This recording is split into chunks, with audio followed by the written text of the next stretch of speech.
મહેસાણા જિલ્લામાં ઉનાળુ શાકભાજીના વાવેતર તરીકે ભીંડાનું વાવેતર મોટા પ્રમાણમાં કરાય છે, પરંતુ ભીંડામાં ચૂસિયા પ્રકારની જીવાત લાલ કથીરીના નિયંત્રણ માટે શું કરી શકાય તે કૃષિ વિજ્ઞાન કેન્દ્રના કૃષિ વૈજ્ઞાનિક પાસેથી જાણીશું. મારું નામ ડોક્ટર રમેશ પટેલ, વરિષ્ઠ વૈજ્ઞાનિક અને વડા, કૃષિ વિજ્ઞાન કેન્દ્ર, ગણપત યુનિવર્સિટી, મહેસાણા. આપણે જે ઉત્તર ગુજરાતની અંદર જે શાકભાજી બધા વવાય છે એની અંદર મુખ્ય વાત કરીએ તો રીંગણ હોય છે, ચોળી, મરચાં, ભીંડા, અને બીજી વાત કરીએ તો ભીંડાની સાથે સાથે તરબૂચ અને ટેટી પણ લોકો વાવતા હોય છે.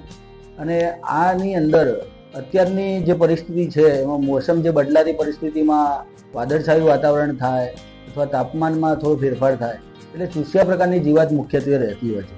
ચૂસિયા પ્રકારની જીવાતની વાત કરીએ તો મોલો મચ્છી, પછી થ્રીપ્સ છે, પાનકથીરી છે, લીલા તડતડિયા છે અને સફેદ મચ્છી છે.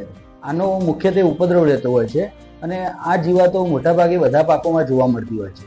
અને આ પાકોના જે એમનું નુકસાનનો પ્રકાર છે એ પાનની નીચે રહી અને રસ ચૂસતી હોય છે, એટલે પાન કોકળાઈ જતી હોય છે. અમુક વાર કોઈ ફળ હોય અથવા ફૂલ હોય એમાંથી પણ રસ ચૂસે છે એટલે કોકળાઈ જતા હોય છે અને પછી છોડનો વિકાસ થતો નથી અને ખેડૂતોને આર્થિક નુકસાન ભોગવવું પડતું હોય છે. તો આવી જીવાતોના નિયંત્રણ માટે શરૂઆતમાં ખેડૂતે પીળા ચીકણા પિંજર લગાવવા જોઈએ કે જેથી પીળા કલરનો આ જીવાતોને કલર છે વધારે આકર્ષક હોય છે એટલે ત્યાં આવીને ચોંટી જાય છે. તો વીઘે 8 થી 10 પીળા ચીકણા પિંજર લગાવે તો જીવાત એમાં શરૂઆતમાં આવતી ચોંટી જાય છે કે જેથી એનું શરૂઆતથી આગળ વસ્તી નિયંત્રણ થઈ જાય છે. અમુક વાર લાલ કથીરીનો ઉપદ્રવ ભીંડામાં વધુ જોવા મળતો હોય છે. તો લાલ કથીરીના માટે ડાયકોફોલ છે અથવા ઇથિયોન દવા છે 30 ml 15 લીટર પાણીમાં ભેળવી છંટકાવ કરવામાં આવે તો આપણે કથીરીનો પણ નિયંત્રણ કરી શકીએ છીએ.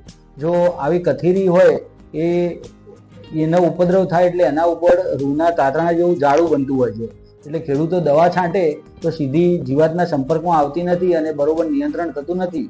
તો આવી જીવાતોના અસરકારક નિયંત્રણ માટે જે તેલીયો સાબુ આવે તો તેલિયા સાબુનું દ્રાવણ 15 લીટર પાણીની અંદર 30 થી 50 ml દવા સાથે ભેળવી છંટકાવ કરવામાં આવે તો આપણે અસરકારક નિયંત્રણ લઈ શકીએ છીએ.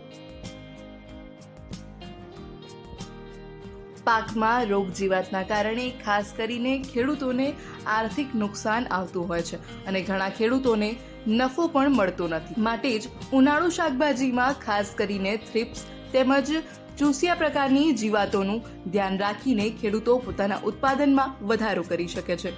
રિંકુ ઠાકોર, લોકલ 18, મહેસાણા.